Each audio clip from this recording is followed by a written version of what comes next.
ਇੱਕ ਬਾਜ਼ ਨਾ ਜੰਗਲ ਦੇ ਉੱਤੇ ਉੱਡਦਾ ਜਾਂਦਾ ਸੀ ਪਿਆ ਤੇ ਉਹਦਾ ਧਿਆਨ ਪਿਆ ਥੱਲੇ ਬੱਕਰੀ ਸ਼ੇਰ ਦੀ ਕੰਡ ਤੇ ਸਵਾਰ ਹੋਈ ਏ। ਸ਼ੇਰ ਉਹਨੂੰ ਲੈ ਕੇ ਕਦੀ ਸੋਹਣੇ ਘਾਹ ਵਾਲੇ ਪਾਸੇ ਜਾਂਦਾ ਪਿਆ, ਉੱਥੋਂ ਘਾਹ ਖੁਆ ਕੇ ਲਿਆਉਂਦਾ ਪਿਆ, ਕਦੀ ਤਲਾਅ ਤੇ ਖੜ ਕੇ ਪਾਣੀ ਪਿਆ ਪਿਆਉਂਦਾ, ਪੂਰੇ ਪ੍ਰੋਟੋਕੋਲ ਪਿਆ ਦਿੰਦਾ। ਉਹ ਬਾਜ਼ ਉੱਤੋਂ ਨਾ ਥੱਲੇ ਆ ਕੇ ਬੱਕਰੀ ਨੂੰ ਉਸ ਆਖਿਆ ਬਈ ਮੈਨੂੰ ਤੇਰੇ ਨਾਲ ਕੰਮ ਏ। ਬੱਕਰੀ ਆਖਿਆ ਦੱਸੋ ਕੀ ਗੱਲ ਏ।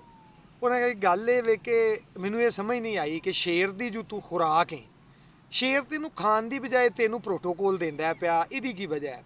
ਬੱਕਰੀ ਨੇ ਆਖਿਆ ਕਿ ਇਹ ਨਿੱਕਾ ਜਿਹਾ ਸੀ, ਇਹਦੀ ਮਾਂ ਮਰ ਗਈ ਸੀ ਤੇ ਮੈਂ ਹੀ ਇਹਨੂੰ ਪਾਲਿਆ, ਵੱਡਾ ਕੀਤਾ, ਆਪਣਾ ਦੁੱਧ ਪਿਆਇਆ। ਹੁਣ ਅੱਜ ਉਹ ਨੇਕੀ ਯਾਦ ਰੱਖ ਕੇ ਤੇ ਉਹ ਮੈਨੂੰ ਨਾਲ ਨਾਲ ਲਈ ਫਿਰਦਾ। ਉਹ ਬਾਜ਼ ਨੂੰ ਨਾ ਬੜੀ ਰੀਝ ਆਈ ਕਿ ਮੈਂ ਵੀ ਕਿਸੇ ਤੇ ਨੇਕੀ ਕਰਾਂ। ਉਹ ਇੰਝ ਹੀ ਇੱਕ ਦਿਨ ਉੱਡਦਾ ਸੀ ਪਿਆ ਤੇ ਵਹਿੰਦਾ ਕਿ ਤਲਾਅ ਦੇ ਵਿੱਚ ਨਾ ਇੱਕ ਚੂਹਾ ਡੁੱਬਦਾ ਪਿਆ, ਮਰ ਚੱਲਾ। ਉਹ ਉੱਤੋਂ ਉੱਡਦਾ ਸਿੱਧਾ ਥੱਲੇ ਆਇਆ, ਆ ਕੇ ਚੂਹੇ ਨੂੰ ਫੜ ਕੇ ਉਹਨੇ ਬਾਹਰ ਕੱਢਿਆ, ਬਾਹਰ ਕੱਢ ਕੇ ਉਹਨੂੰ ਸੁਕਾਉਣ ਲਈ ਆਪਣੇ ਪਰਾਂ ਦੇ ਵਿੱਚ ਕੀਤਾ।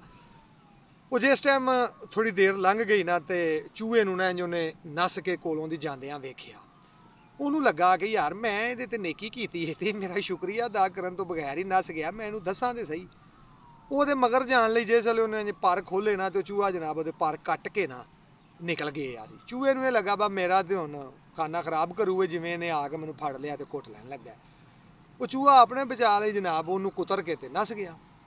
ਉਹ ਬਾਜ਼ ਵਿਚਾਰੇ ਦੇ ਪਰ ਹੈ ਕੋ ਨਹੀਂ ਸਾਨੂੰ ਡਿੱਗਦਾ ਫਿਰੇ, ਕਦੀ ਕਿਤੇ ਕਦੀ ਕਿਤੇ। ਕੁਝ ਅਰਸੇ ਬਾਅਦ ਜਨਾਬ ਬੱਕਰੀ ਦੇ ਨਾਲ ਉਹਦਾ ਸਾਹਮਣਾ ਹੋਇਆ। ਬੱਕਰੀ ਨੂੰ ਉਸ ਆਖਿਆ ਕਿ ਭਾਈ ਮੈਂ ਤੇ ਤੇਰੀ ਗੱਲ ਮੰਨ ਕੇ ਬੜਾ ਭੈੜਾ ਕੀਤਾ ਨੇਕੀ ਕਰਕੇ। ਉਹਨੇ ਕਿਹਾ ਕੀ ਕੀਤਾ ਤੂੰ। ਉਸ ਆਖਿਆ ਬਾਜ਼ ਨੇ ਦੱਸਿਆ ਕਿ ਮੈਂ ਇੰਝ ਚੂਹੇ ਦੇ ਨਾਲ ਨੇਕੀ ਕੀਤੀ ਸੀ। ਉਹ ਬੱਕਰੀ ਨੇ ਆਖਿਆ ਕਿ ਤੂੰ ਬਦ ਨਸਲਿਆਂ ਤੇ ਨੇਕੀ ਕੀਤੀ ਏ, ਜੇ ਤੂੰ ਕਿਸੇ ਨਸਲੀ ਤੇ ਨੇਕੀ ਕਰਦਾ ਨਾ ਤੇ ਉਹ ਤੇਰੇ ਨਾਲ ਇੰਜ ਨਾ ਕਰਦਾ ਤੇ ਨਾ ਅੱਜ ਤੂੰ ਜੰਗਲ 'ਚ ਜ਼ਲੀਲ ਹੁੰਦਾ। ਇਹ ਵੇ ਕਿ ਅਗਰ ਕਿਸੇ ਤੇ ਨੇਕੀ ਕਰੋ ਨਾ ਤੇ ਕਮ ਅਜ਼ ਕਮ ਇਸ ਹਿਸਾਬ ਨਾਲ ਕਰੋ ਕਿ ਅਗਲਾ ਨੇਕੀ ਦੇ ਲਾਇਕ ਹੋਵੇ, ਚਵਲ ਨਾ ਹੋਵੇ।